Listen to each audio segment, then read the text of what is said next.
राहुल गांधी जी के निर्देश पर कन्हैया कुमार के नेतृत्व में एक यात्रा बिहार में चल रही है कि बिहारियों का पलायन रोको।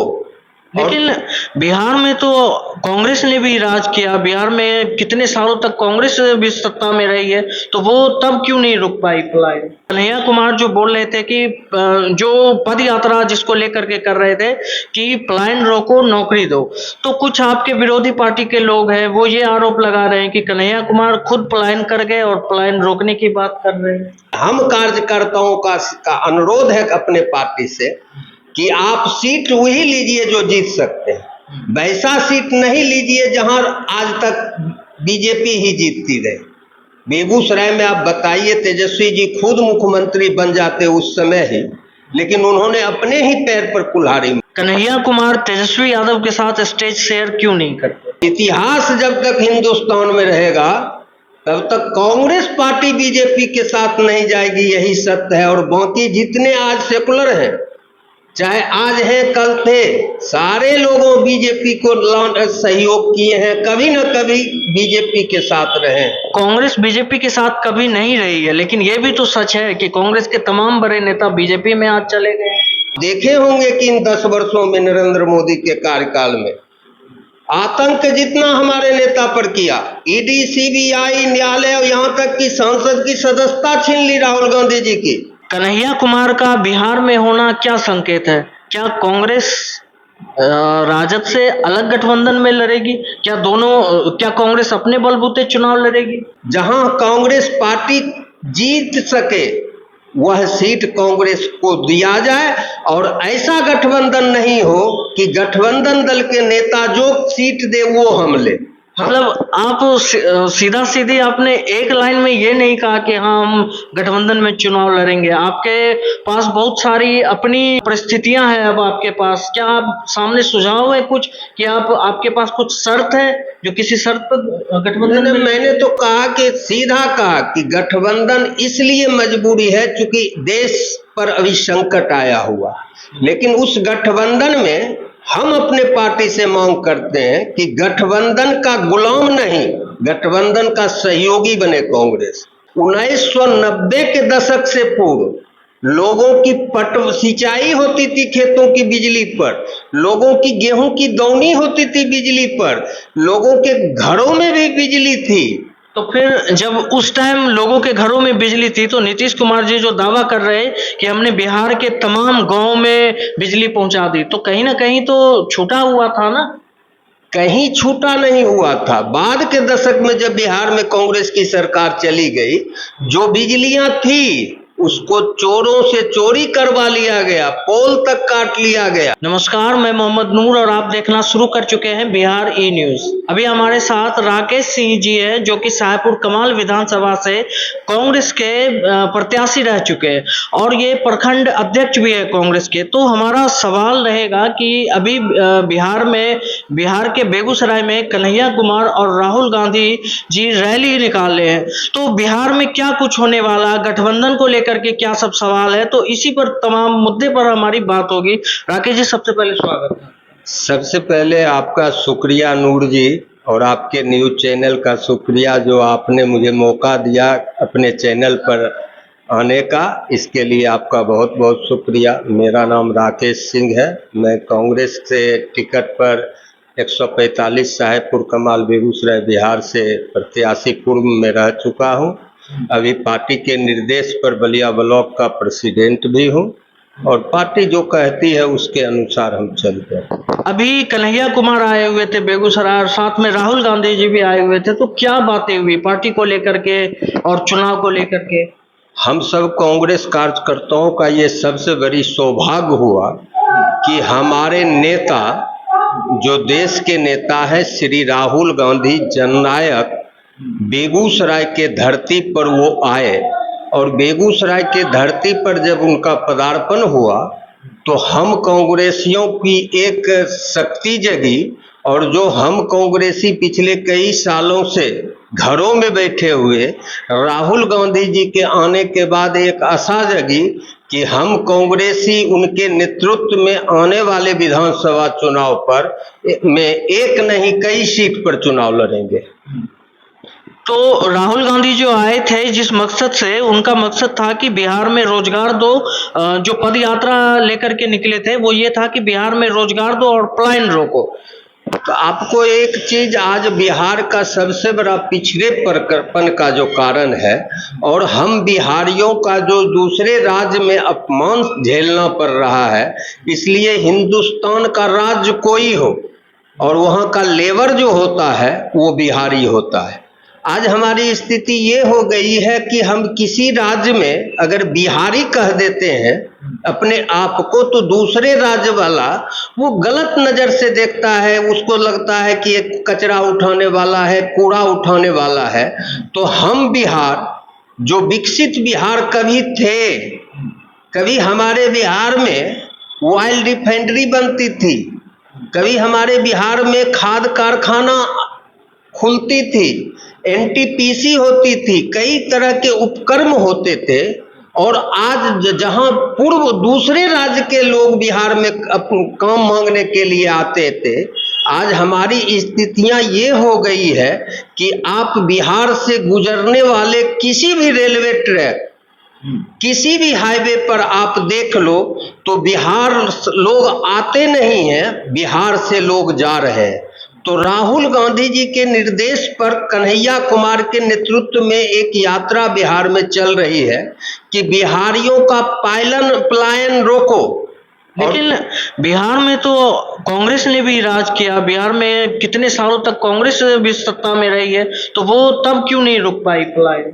आपको याद होगा कि बिहार में जब कांग्रेस की सरकार हुआ करती थी और उस बिहार में जब हिंदुस्तान आजाद हुई थी और जब सुई तक नहीं बनने की फैक्ट्री थी, तो 60-70 के दशक में कांग्रेस ने रूस से इंजीनियर मंगाकर बेगूसराय जैसे शहर में, पहले इस शहर को चारों तरफ बांध से घेरा क्योंकि बाढ़ग्रस्त थे, और 62 के दशक में बेगूसराय में देश के सबसे बड़े उपक्रम ऑयल रिफाइनरी, खाद कारखाना, Barauni thermal power, Barauni dairy, और तकनीक नहीं था जब हिंदुस्तान में, तो उस समय इंजीनियरों को बुलाकर राजेंद्र पुल बनवा दी थी।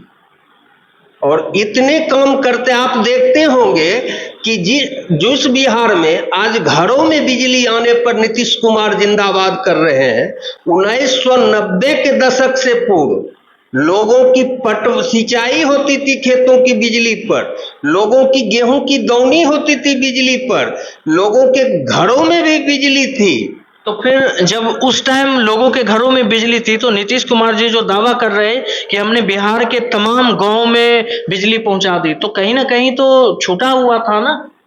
कहीं छूटा नहीं हुआ था। बाद के दशक में जब बिहार में कांग्रेस की सरकार चली गई, जो बिजलियां थी उसको चोरों से चोरी करवा लिया गया, पोल तक काट लिया गया।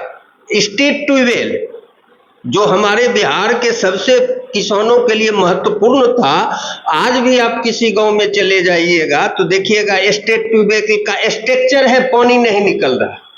तो 1990 से पहले बिहार के गांव में स्टेट ट्यूबवेल चलता था, और आज घरों में बिजली पहुंचा दी है नीतीश कुमार और कांग्रेस सरकार। 1990 से पहले खेतों में बिजली पहुंचा दी थी। जी, कन्हैया कुमार पे बात कर लेते हैं। कन्हैया कुमार आए हुए थे, तो कन्हैया कुमार जो बोल रहे थे कि जो पद यात्रा जिसको लेकर के कर रहे थे कि पलायन रोको, नौकरी दो, तो कुछ आपके विरोधी पार्टी के लोग हैं वो ये आरोप लगा रहे हैं कि कन्हैया कुमार खुद पलायन कर गए और पलायन रोकने की बात कर रहे हैं। कन्हैया कुमार सबसे पहले बेगूसराय के रहने वाले हैं, वो हम लोगों के जिला के बेटा हैं, और बेगूसराय से पूर्व में सीपीआई से वो चुनाव लड़ चुके हैं। आज भी उनकी मम्मी पापा, उनका परिवार बेगूसराय के बिहट में रहते हैं।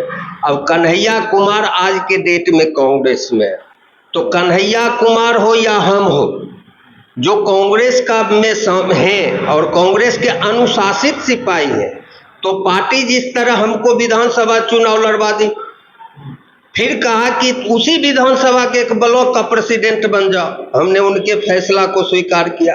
उसी तरह कन्हैया कुमार को राहुल गांधी जी, मल्लिकार्जुन खड़गे जी और कांग्रेस पार्टी जो जिम्मेदारी देते हैं उसको वो निभा रहे हैं। इसमें पलायन करने की आज पार्टी कह दी कि जाओ बिहार में यात्रा करो, तो कन्हैया बिहार में यात्रा कर रहा है। किसी भी पार्टी, लेकिन अभी बिहार में चुनाव है तो कन्हैया जी का यात्रा दिखने को मिल रहा है। कन्हैया जी बिहार में बेगूसराय में दिखने को मिल रहे, लेकिन इससे पहले तो नहीं दिखे। क्योंकि कन्हैया कुमार दिल्ली से भी चुनाव लड़े, वो नेशनल राजनीति में नेशनल राजनीतिक, लेकिन जब नेशनल राजनीतिक के वो चेहरा है अभी कांग्रेस में, जो राहुल गांधी के बगल में बैठते हैं, तो उनकी जरूरत केरला में भी है, महाराष्ट्र में भी है, कश्मीर में भी है, दिल्ली में भी है, और अब जब बिहार में चुनाव हो रही है तो फिर हम लोगों से भी तो लोग पूछता है कि इस जिला का बेटा कन्हैया कुमार को श्रीनगर में भाषण करते हुए देखते हैं, तिरुवनंतपुरम में भाषण करते हुए देखते हैं, बर्धमान में भाषण करते देखते हैं, फिर बिहार में क्यों नहीं दिखता? इसीलिए कन्हैया कुमार तो बिहार का बेटा ही है, इसलिए कन्हैया कुमार बिहार में एक आया नहीं है। उनके मुद्दे को आप जब समझिएगा तो इतनी बड़ी मुद्दा वो उठाए हैं उनके नेतृत्व की, पलायन रोको।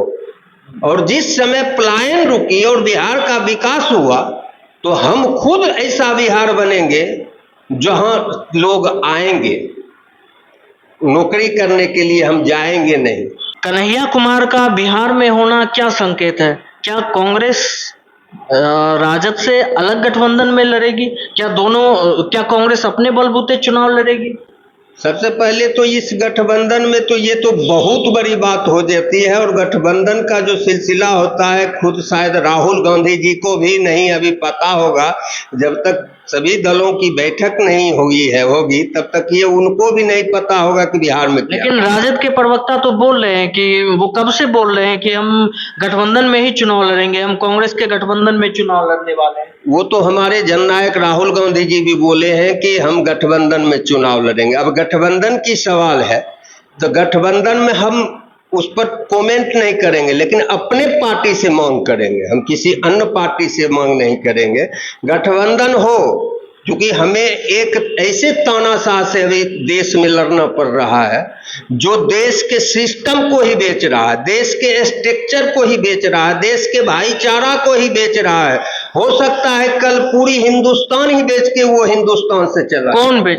नरेंद्र मोदी का जो नियत और सिस्टम है, और धीरे धीरे जो सिस्टम पर वो अधिकार जमा रहा है, प्रशासनिक अधिकारियों में आरएसएस के लोगों को घुसा रहा है, मंदिर और मस्जिद में जो टकराव कर रहा है, और सारी जमीनों को भूमाफिया के तरह एकत्रित करके अडानी अंबानी टाटा को सौंपने की तैयारी कर रहा है, और एक नए हिंदुस्तान में राज कर रहा है अंग्रेज के रूप में, गुलाम जो बना रही है हिंदुस्तान की जनता को, उस तानाशाह से लड़ना है।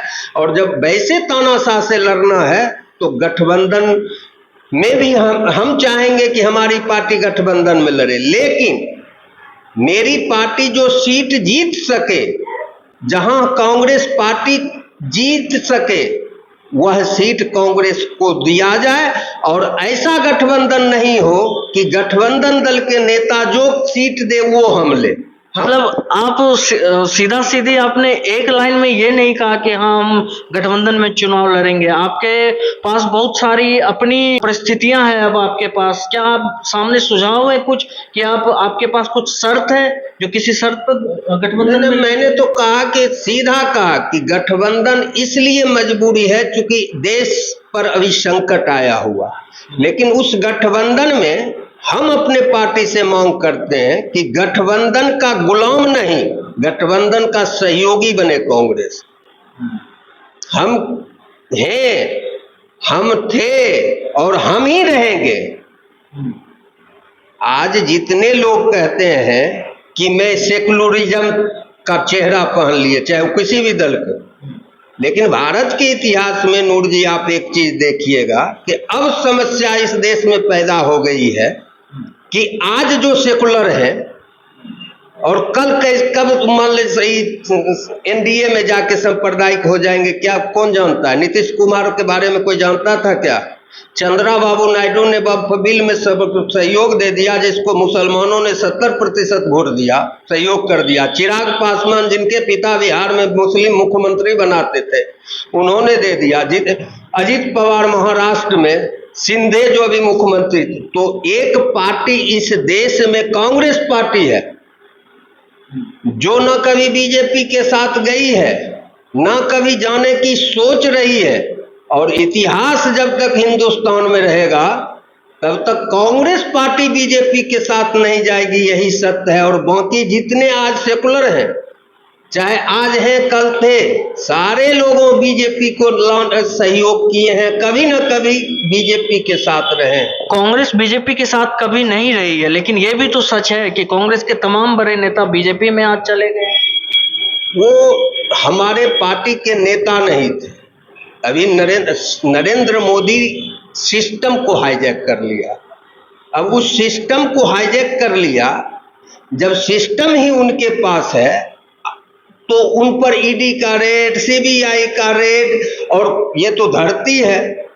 इतिहास में रावण के घर ही विभीषण जन्मा, कौरव के घर ही कर्ण जन्मा, पांडव, तो ये चीज होता रहा। लेकिन कांग्रेस का जो विचारधारा है वो अपने विचारधारा पर आज भी कायम थी, कल भी कायम थी और आगे भी कायम रहेगी। और आप देखे होंगे कि इन 10 वर्षों में नरेंद्र मोदी के कार्यकाल में आतंक जितना हमारे नेता पर किया, ईडी, सीबीआई, न्यायालय और यहां तक कि संसद की सदस्यता छीन ली राहुल गांधी जी की। लेकिन हमारा ये सौभाग्य है कि आज इस स्थिति में भी 49-40 सीट था कांग्रेस को, तब भी 50-52 था तब भी, और आज 100 सीट है तब भी, अगर कोई ही इस हिंदुस्तान में नहीं झोंका और सड़क पर खड़ा रहा, वो पंडित नेहरू का खानदान है। और उसमें सोनिया गांधी जी, राहुल गांधी जी और प्रियंका गांधी जी नहीं झुके और आज भी नरेंद्र मोदी से संघर्ष कर रहे हैं और कह दिए हैं कि जब तक बचेंगे तब तक तुमसे संघर्ष करेंगे। कन्हैया कुमार तेजस्वी यादव के साथ स्टेज शेयर क्यों नहीं करते? ये कन्हैया कुमार का ऐसा कोई अभी फेस ही नहीं, कोई ऐसा स्टेज ही नहीं सजा है बिहार में जहां कांग्रेस, तेजस्वी यादव, कन्हैया कुमार, मतलब ये बोल रहे कन्हैया कुमार का अभी चर्चा ही बिहार में नहीं?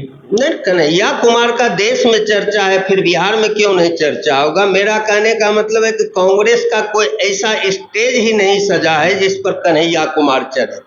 लेकिन आने वाले दिनों में जब पार्टी की निर्देश होगी, गठबंधन, देश के बाहर, बिहार के बाहर एक स्टेज सजा था जहां पर दोनों को निमंत्रित किया गया था, लेकिन स्टेज शेयर नहीं किए।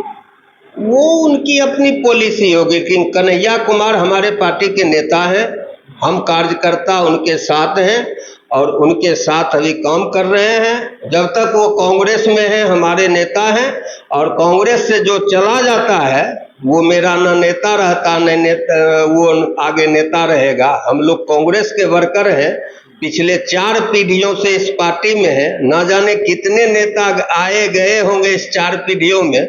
हम कांग्रेस में हैं, कल कौन रहेंगे इससे हमको नहीं मतलब है। कन्हैया कुमार जब तक हमारे पार्टी के नेता हैं, मेरे पार्टी के सदस्य हैं, वो मेरा नेता रहेंगे। और रही स्टेज साझा करने की बात, ये स्टेज की अभी गठबंधन की कोई साझा रैली हुई भी नहीं है। लोकसभा चुनाव के बाद, लोकसभा चुनाव के वक्त कन्हैया कुमार दिल्ली चुनाव में भी, लेकिन अभी कुछ महीनों पहले राहुल गांधी आए थे पटना, लालू यादव आवास पे जाकर के लालू यादव से मुलाकात किए थे, अच्छी बातें हुई थी। तो लोग मीडिया में तमाम तरह की ये खबरें आने लगी कि हाँ, अब गठबंधन में लड़ना ये फिक्स हो गया है कि कांग्रेस और राजद गठबंधन में ही लड़ने वाली है। लेकिन इसका खंडन भी तो किसी ने नहीं किया। नहीं, राहुल गांधी जी आज से 2 दिन पहले पटना में फिर आए थे बेगूसराय के बाद। उसमें उस बैठक में भी राहुल गांधी जी ने कहा कि चूंकि बीजेपी से लड़ना है हमको, जो तानाशाह हो गई है, बीजेपी से लड़ना है, इसलिए गठबंधन होना जरूरी है। इस बार भी बोले। सीट को लेके कुछ शर्त रहेगी कांग्रेस? सीट के लिए तो मैंने आपको कहा कि इस बार कांग्रेस से मैं अनुरोध करता हूं। कांग्रेस क्या करेगी वो बात में, हम कार्यकर्ताओं का अनुरोध है अपने पार्टी से कि आप सीट वही लीजिए जो जीत सकते हैं, वैसा सीट नहीं लीजिए जहां आज तक बीजेपी ही जीतती रहे। बेगूसराय में आप बताइए, तेजस्वी जी खुद मुख्यमंत्री बन जाते उस समय ही, लेकिन उन्होंने अपने ही पैर पर कुल्हाड़ी मार। बेगूसराय में एक सीट मिला बेगूसराय शहर, अगर बछवाड़ा कांग्रेस की होती तो जीतती या नहीं जीतती? कुछ 100 वोटों से मटिहानी हार गई महागठबंधन, अगर कांग्रेस के पास वह सीट होती तो जीतती कि नहीं जीतती? और ये सारे सीट पर नहीं उम्मीदवार देने का प्रभाव बेगूसराय में भी पड़ा, जो अमिताभ हुसैन जी हार गए। नहीं तो और 3 सीट जब बेगूसराय जीत जाती तो तेजस्वी मुख्यमंत्री होते कि नहीं होते? तो ये चीज है, तो सीट वही कांग्रेस लड़े जहां जीत सके, बाकी तो हाईकमान का निर्देश है, वो क्या निर्णय लेगी। हम लोग किसी जाति के साथ नहीं है, पार्टी के साथ है। बहुत दल हमारे साथ ही है, उनके कार्यकर्ता उनकी जाति के साथ, अपने पार्टी के नेता के जाति के साथ है। उनका पार्टी आज कांग्रेस गठबंधन में है, वो महागठबंधन के कार्यकर्ता हो गए, कल एनडीए में चला जाएगा तो वो जाति के साथ उसमें चले जाएगा। ये आपका कांग्रेस पार्टी के कार्यकर्ता होने के नाते एक सुझाव है पार्टी? हाँ, हमारी पार्टी का सुझाव है कि आप सक्षम है बिहार में अपनी राजनीति करने के लिए, और आप चीफ मिनिस्टर का भी उम्मीदवार घोषित करके चुनाव लड़िएगा तो बीजेपी को टक्कर दीजिएगा। लेकिन पार्टी का निर्णय सर्वोपरि है, आप लड़िए उसी सीट पर जो सीट जीत सकते हैं। वैसे सीट को नहीं, पिछले बार 70 सीट कांग्रेस को दे दिया, आप उसमें से 35 सीट अगर देखिएगा तो वैसा सीट दे दिया महागठबंधन में कांग्रेस को, जहां आज तक कांग्रेस या कोई बीजेपी बहुल जो सीट होती है, शहरी इलाका जहां माना जाता है कि बीजेपी का कोर वोट है, वो सब जो हारने वाला सीट था वो सब कांग्रेस को दे दिया गया। तो मतलब अब ये कह रहे हैं कि जो जहां से सीट जीतने की उम्मीद है वहीं से कांग्रेस सीट ले? हाँ, कांग्रेस की अपनी जहां मजबूत सीट, हम बिहार के सारे सीट पर मजबूत है, लेकिन जब महागठबंधन की बात होगी तो उसमें वो ये तय नहीं करे कि फलना सीट हम कांग्रेस को दे रहे हैं तो उम्मीदवार भी फलना हो। उम्मीदवार कांग्रेस पार्टी तय करे, जो मजबूत उम्मीदवार हो वो कांग्रेस का हो और वो जीते। आपका बहुत बहुत शुक्रिया। तो अभी आप देख रहे थे राकेश सिंह जी, अभी आप सुन रहे थे राकेश सिंह जी को, जो कि साहेबपुर कमाल विधानसभा से पूर्व प्रत्याशी भी रह चुके हैं। तो हमने बिहार में गठबंधन को लेकर के, कांग्रेस और राजद गठबंधन को लेकर के तमाम तरह की बातें की। इस वीडियो पर आप क्या सोचते हैं, कमेंट करके जरूर बताएं।